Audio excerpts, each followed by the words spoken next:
Monica's POV. Nang sumapit ng linggo, lahat kami naging abala. Kinilimutan na muna namin ang mga problemang mayroon kami at sinalubong ang binyag ng aming anak. Matapos sa simbahan, dumiretso na kami sa rancho na siyang main venue. Hawak ko si Lindsay habang si Leonardo ang nagmamaneho. Daig pa namin na nagpaparada ng sasakyan. Dalang anim niyang kaibigan kasama ni Chad may kani-kaniyang sasakyang dala na minamaneho rin nila. Kaya naman halos lahat ng mga nasa daan ay napatingin sa amin, lalo pa nga't agaw pansin ng mga sasakyang sinasakay namin ngayon. Pupunta ba si Ivan? Kuryosong tanong ko kay Leonardo. Kumunot naman ang noon niya at nag-iba ang timpla ng mukha. Bakit mo naman hinahanap yung bugok na yon? Pagalit niyang tanong na kinairap ko. Mangalingali ko na rin siyang bigwasan dahil sa sinabi niya. Natural, ninong yun ang anak ko. At saka concerned ako dahil wala akong balita sa kanya. Simula na maging magkasintahan si Chad at Bella. Sunod-sunod ko namang sambit. Totoo naman yon. Wala akong ibang intensyon kundi ang magtanong lang. Minsan talaga itong si Leonardo napakahirap paliwanagan. Lalo na kapag umiral na sa kanya ang pagiging seloso. Kung hindi ko lang mahal ang hudyong ito, iisipin ko talaga, wala siyang tiwala sa akin. Pupunta yun. Bale walang sagot niya. Di na ako muling nagtanong pa at nanatili na lang tahimik habang binabaybay namin ang daan papuntang rancho. Na makarating sa rancho, napakarami ng tao. Hindi ko kilala ang iba, pero malamang mga bisita ni Daddy. Pinahawak ko muna si Lindsay kay Nanay Lily upang asikasuhin ang mga bisita, pati na rin ang mga pagkain. Tata Kadyo, okay lang po ba ang lahat? Inisa-isa kong buksan ang mga pagkaing nakahanda upang ihain na rin nila para sa mga bisita. Dalula na rin kaming halos oras ay nagbayad na lang si Leonardo sa isang sikat na catering para sa mga pagkaing handa ngayon. Okay na po, senyorita.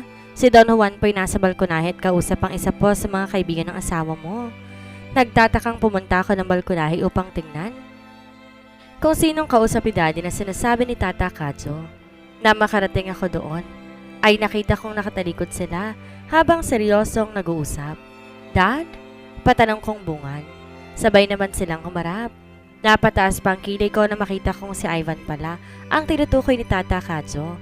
Aba, buhay ka pa pala. Alika na doon sa labas. Kompleto na silang lahat doon. Giit ko naman kay Ivan. Ngumiti lang siya sa akin at sabay na kaming pumunta sa labas kung nasa na iba pang honest guapitos ko, no? Peste. Hanggang ngayon naiirita pa rin ako tuwing tatawag yon sa sarili nila. Kung sino man ang nagpauso noon sa grupo nila ay napakasarap kutusan sa noo. How is Bella and Chad? Ivan asked. Okay naman sila. How about you? Are you good? I asked with concern. Yes, I guess so. Napabuntong hiningang sagot na naman. Na makarating kami sa pwesto ni Leonardo, umupo na si Ivan sa katabing pwesto. Sakto namang dumating din si Vanessa na ikinatuwa ko. Kagad ko siyang nilapitan at ginawaran ng hagkan sa pisngi. You look lovely today. Nakangiting bati ko sa kanya bago hinila papunta sa mga kaibigan din namin. Kung tutuusin nga, mas nauna niya pang naging mga kaibigan at nakilala ang mga kaibigan ni Leonardo. Pero nakakatuwa ngayon narito kaming sama-sama at pinagdiriwang ang binyag ng anak ko. Vanessa, oy, musta? Tumangkad ka yata ah. Birong sambit ni Brian. Napairap na lang ako sa sinabing yon ng silang iyon. Pumuti ka na, congrats! Nakangiting belta naman sa kanya ni Vanessa na ikinatawa naming lahat. Bahagya pang umawak sa tapat ng puso niya si Brian na wari mo'y nasaktan, pero nakangiti naman. Nilibot pa ang paningin sa kanilang lahat hanggang sa napansin ko ang bulto ng isang lalaki. Alam ko napansin din yun ni Vanessa dahil napatingin din siya sa lalaking iyon. At ang lalaking ay walang iba kundi si Chad na kasama si Bella. Magkahawak kamay ang dalawa na lumapit sa amin.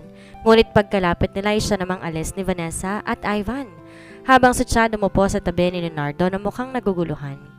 Si Bella nakatayo lang kung kaya't hinawakan ko siya at giniya sa malapit na hardin.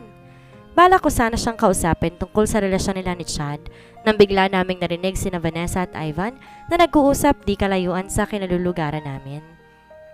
Iiyak ka na lang ba at mananahimik? Sabay kaming napalingon ni Bella sa dalawa na ngayon seryosong nag-uusap na. Gusto ko na nga sanang umalis dahil hindi tamang pakinggan namin sila.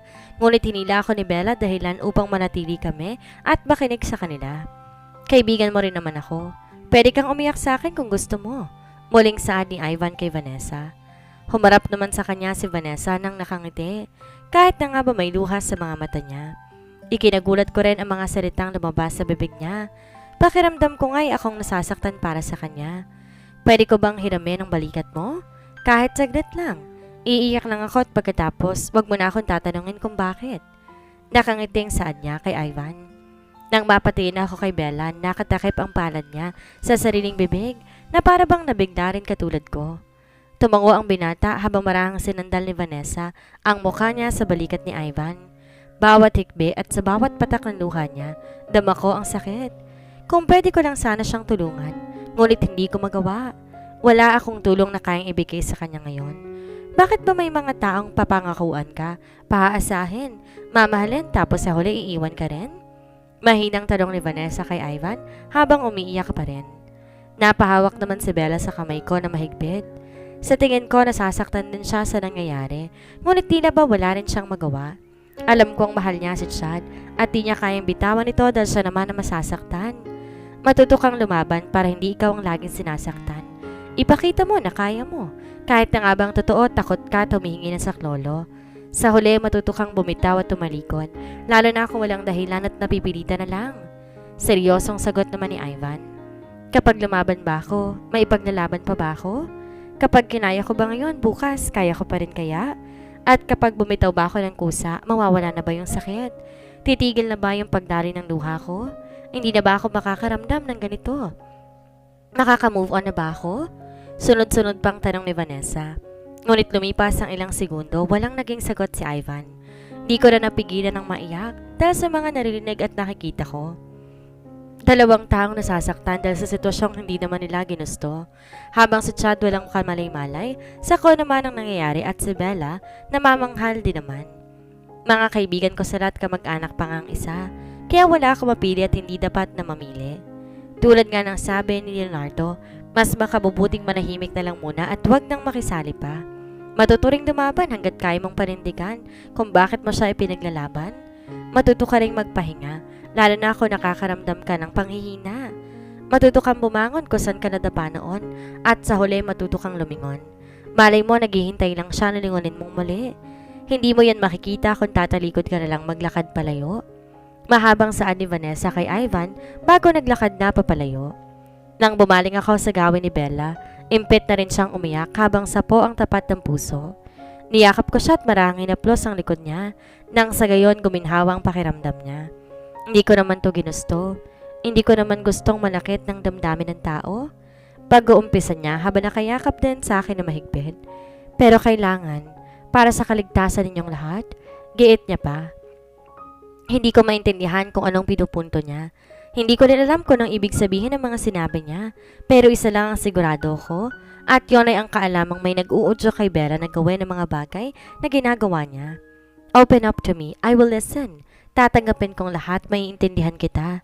Hindi kita huhusgahan at lalong hindi ako magagalit sa iyo. Just tell me what's the problem, Bella? Mas lalo pang lumakas ang paghigpi niya habang yakap ko. Pakiramdam ko wala ko ibang magawa kundi ang yakapin lamang siya. Pakinggan ang higpi niya at damhin ang bigat na nararamdaman niya. I will tell you something, but please let's keep it a secret. Pakiramdam ko bumilis ang tibok ng puso ko dahil sa sasabihin niya. Dumagdag pa ang pagiging seryoso ng mukha niya. Ni hindi ko rin mabasa kung anong iniisip niya at wala rin akong makitang emosyon sa mga mata niya. All my life I was living in the dark. Pag-uumpisa niya na ikinalaki ng mata ko. Pareho kami halos ng kinalakhan at pamumuhay ni Bella. We live in the same place. Kapareho kami ng kinagisnan at kinaugalian. Daig din namin ng mga preso dahil ilang taon kaming nabuhay na tayong nasa hasyenda lamang. What do you mean? I asked curiously. Tumitig siya sa akin bago nagpatuloy. Makinig kang mabuti dahil hindi ka na maling uulitin ang mga sasabihin ko. Tumango lang ako bilang sagot sa kanya. At nakinig katulad ng sinabi niya. When I was 5 years old, my father changed. Nagbago ang pakikitungo niya sa akin. Hindi ko alam kung bakit at kung para saan ang mga ginagawa niya. Basta lagi na lang siyang nagagalit. One mistake, I will pay. Napasinghap ako ng malakas nang dahil sa sinabi niya. Now I am curious to that payment she's talking about. What's the payment? I asked. She looked at me and then smiled. But her smile doesn't reach her eyes. Whipped. Nasapok ko ang sarili kong bibig nang sabihin niya iyon. Sinasaktan siya ng sarili niyang ama? But why?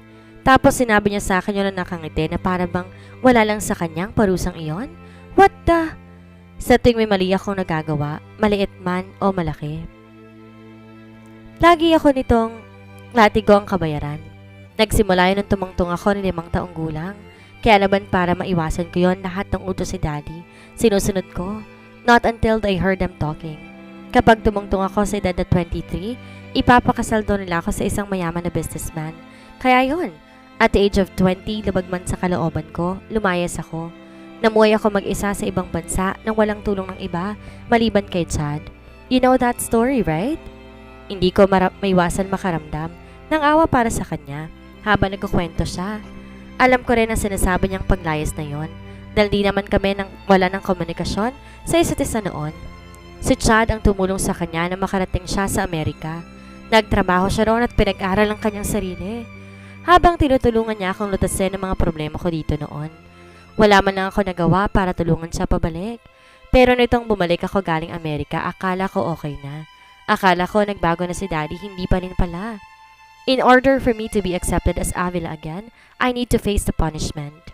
Muli akong nilatig ko ni Daddy hindi lang 1, 5, 7, kundi napakaraming beses. Malalakas na hagupit. Hindi ko nga... That's not true. Tito won't do that to you. He was your father, Bella. Now show me. Where? Hindi ko na siya pinatapos dahil gusto kong makita ang sinasabi niya. Kailangan kong malaman kung totoo ba ang mga sinasabi niya. Show it to me, Bella. My God! Yung galit ko ngayon lampas tao na. Tito Alinito cannot do that to his own daughter. That's why I need to see it. Naniniwala ako sa iyo pero hindi ko maiwasang hindi paniwalaan ang pananakit na sinasabi mo. Sunod-sunod kong sambit. Naniniwala ako sa mga sinasabi ni Bella pero hindi ako makapaniwala na kayang gawin sa kanya yon ang sarili niyang ama. OMG, pamilya namin sila. Maya-maya inginitian ako ni Bella ng pagkatamis-tamis na kung hindi ko lang alam ang mga sinabi niya, baka maloko niya ako. Baka isipin ko wala siyang problema. See it for yourself, she said and turned around. Hinawakan ko ang suot niyang damit. Dahan-dahang itinaas iyon. Nang malilis ko ang damit niya sa bewang niya pa lamang, may nakita na akong sugat. Napahugot ako ng hininga dahil doon. Pinipilit kong tatagan ang loob ko sa kona pa man na makikita ko sa likuran niya.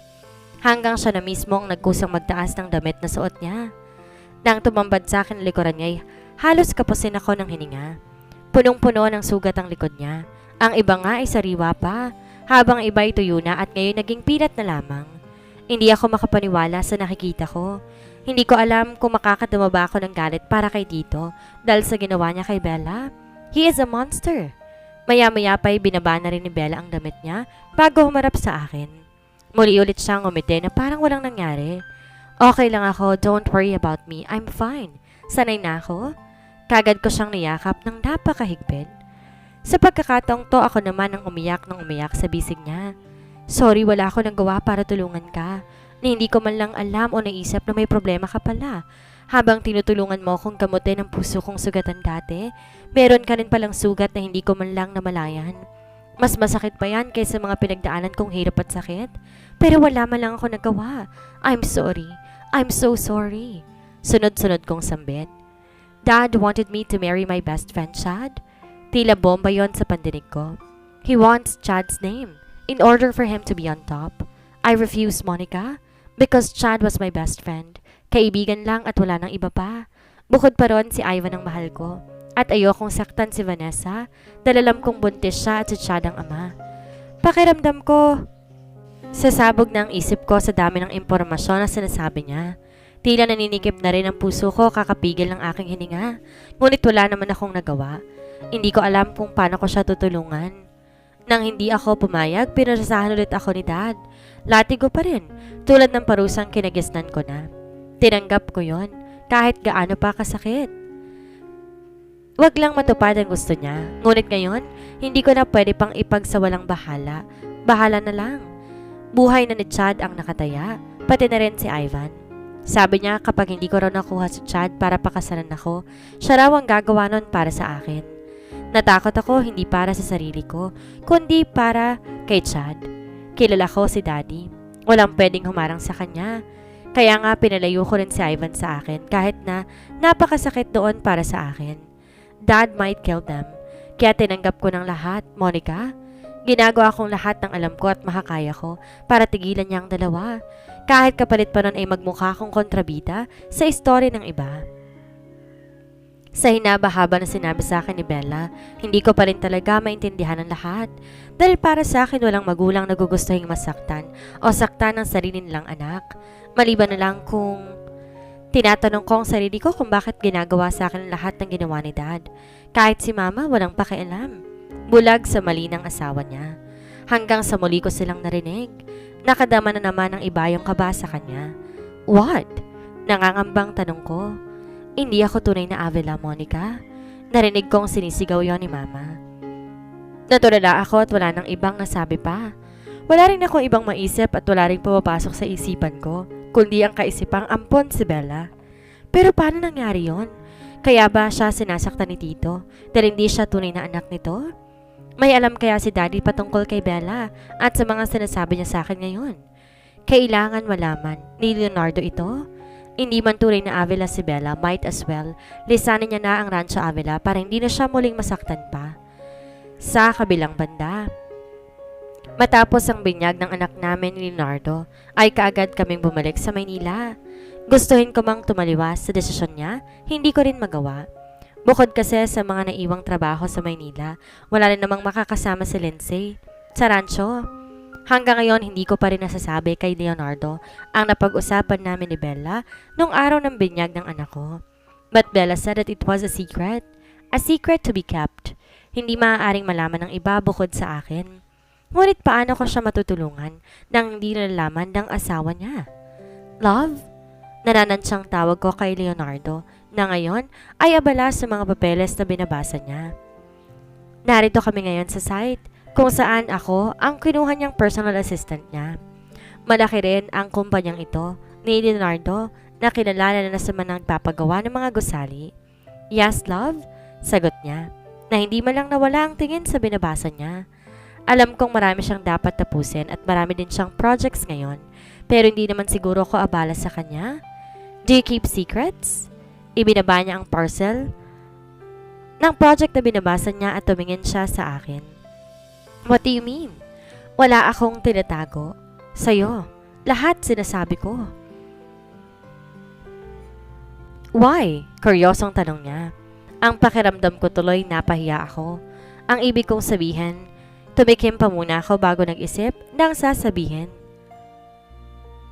Paano ko nga ba ipapaliwanag sa kanya? Peste, bahala na nga. If someone told you a secret, are you going to keep it between the two of you? Or you might tell it to me too. Pinakatitigan niya rin ako na para bang may kahina-hinala akong ginawa. Bakit? May hindi ka ba sinasabi sa akin? He asked and he caught me off guard. Love, I trust you and you know that, right? So if someone told me a secret, I will share it with you. Tumangutango na lang ako sa mga sinasabi niya. It's just, well, it's about Bella. It's okay. If you cannot share that secret to me, fine. I don't want to force you to say it. She's your cousin anyway, and that's your choice? And that's your choice. Sunod-sunod niyang sambit. Natigilan ako at napayoko na lamang. Hindi naman masamang ilihim ko na muna sa ngayon ang mga nalaman ko. But how about Bella? Paano niya ba kinakayang lahat? Paano niya naaatim ng umiti sa lahat kayong napakarami niyang problemang dinadala? Naramdaman ko na lang ang mainit na yakap ni Leonardo. Sa kakaisip, hindi ko na namalayan. Nakalapit na pala siya sa akin. Ano bang bumabagabag sa'yo? You can always tell me, love. I will listen. I sighed and just nodded. Umupo na siya sa tabi ko habang hawak-hawak ang papel na binabasa niya kanina. Don't mind me. Just tell me if you're ready. Get niya pa. It's about Bella. Pag-uumpis ako. What about her? He asked curiously while reading. May sinabi siya sa akin na ang hirap tanggapin. Napayoko ako at bumuntong hininga. Nilapag niya sa mesang papel na binabasa niya at hinawakan ang kamay ko. If you cannot handle what Bella told you, open it up to me. Maybe I can help. She was hurt physically. She suffered. She was punished. I stuttered. Na hindi ko man lang mabigkas ng diretso ang mga gusto kong sabihin sa kanya. What do you mean, hurt physically? Punished? Punished by who? Sunod-sunod niyang tanong. Her dad, Tito Alinito, Every time Bella made a mistake, he punished her by whipping Bella's back. I saw it. I saw it with my own eyes. Napakarami niyang sugat sa likod.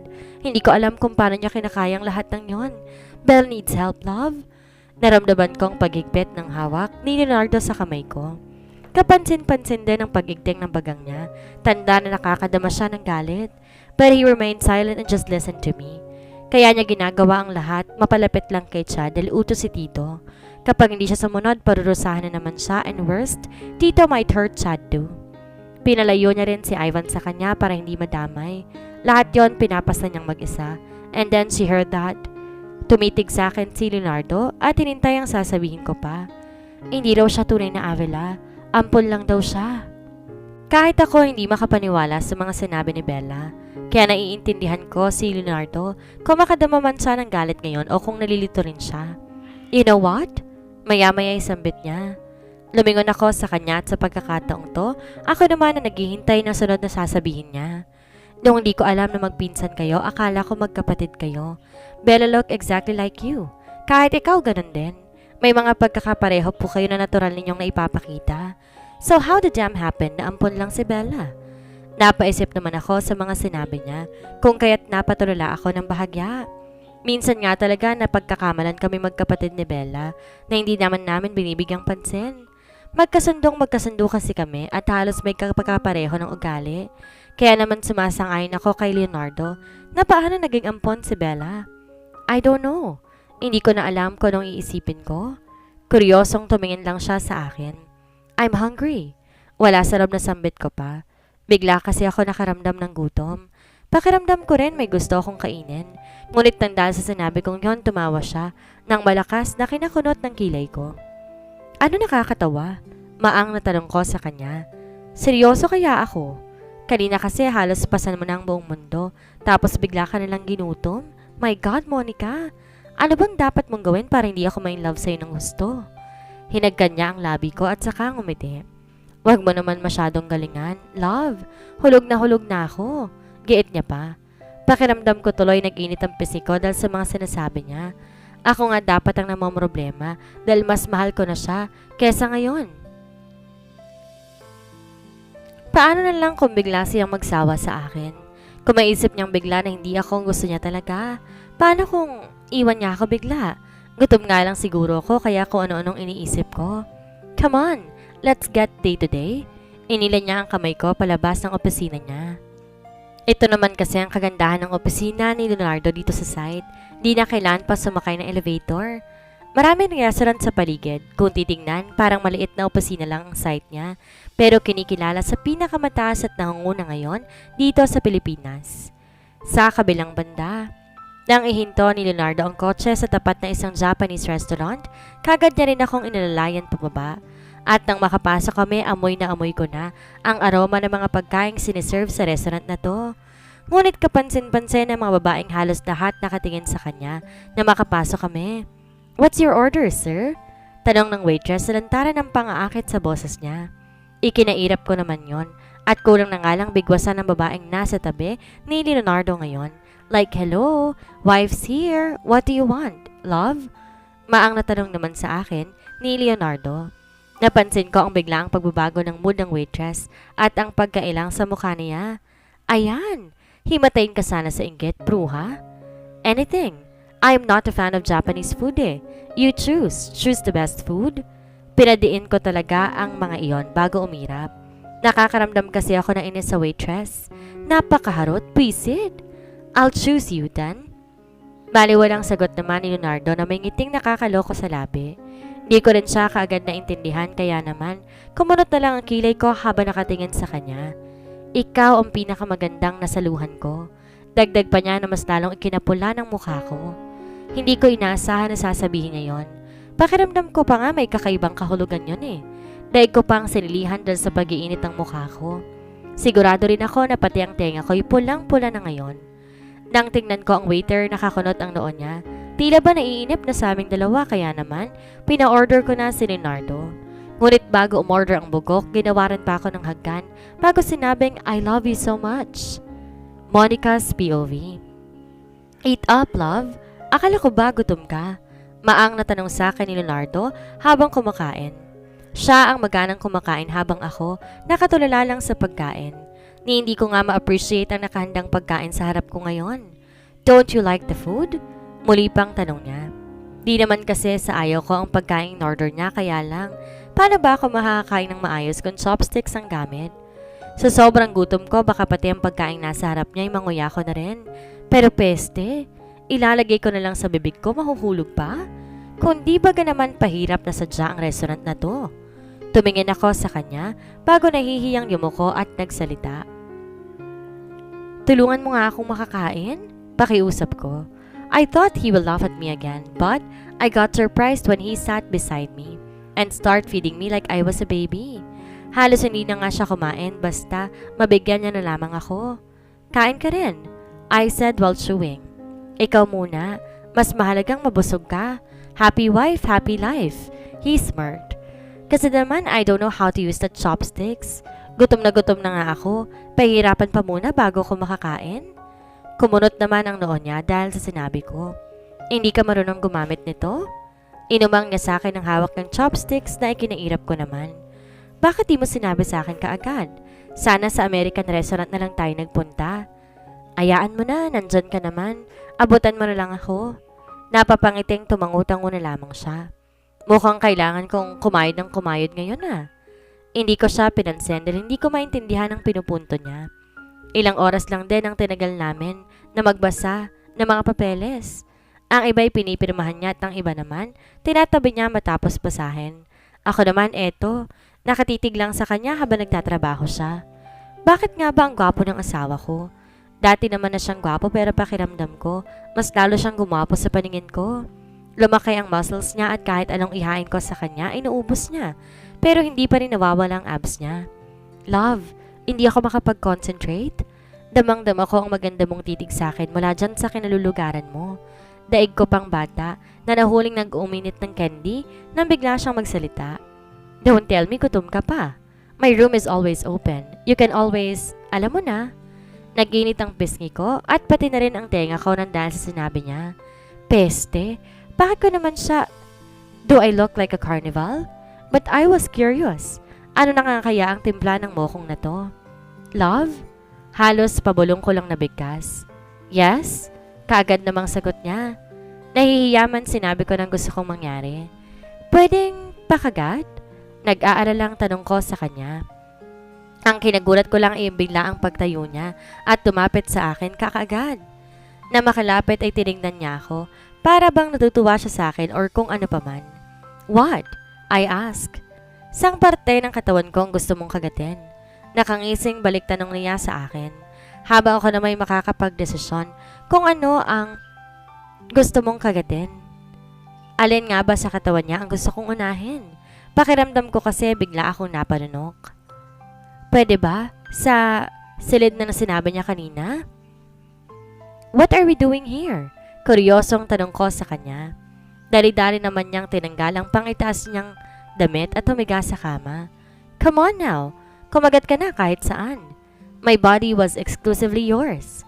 Sagot niya na parang wala lang. Dahan-dahan niya ako nilapitan bago tiningnan. Pakiramdam ko nakakita ko ng putahe na nakakahumaling, kaya naman walang sabi-sabi, kinagat ko nga siya ng pagkadiin-diin. Aray! Kahit na narinig ko ang pagmumura niya at ang bahagyang galit, habang nakakadamang sakit ay hindi ko pinansin. Nang sa tingin ko'y kontento na ako, tinantanan ko na rin siya. At akmang tatayo na ngunit tinawakan niya ang kamay ko at tinila papalapit sa kanya. You are not hungry anymore? Baliwalang tanong niya na ikinatango ko na lamang bilang sagot. My turn now, he said. Halos mapasigaw ako nang iniba niya ang pwesto namin. Walang pakialam na tinanggal niya ang sa akin, ang pinaka-paborito ko sa buong mundo. Ani at halos mapasigaw ako na magsimula na siya. Pakiramdam ko'y may malakas na lindol sa buong pagkatao ko. Nagustuhan mo? Ani ang muli. Best? Bulong ko. Maya-maya pa'y naabot ko na ang dulo. Gutom pa rin ako, love. Bulong niya sa akin habang dahan-dahang binababa ako sa kama. Are you tired?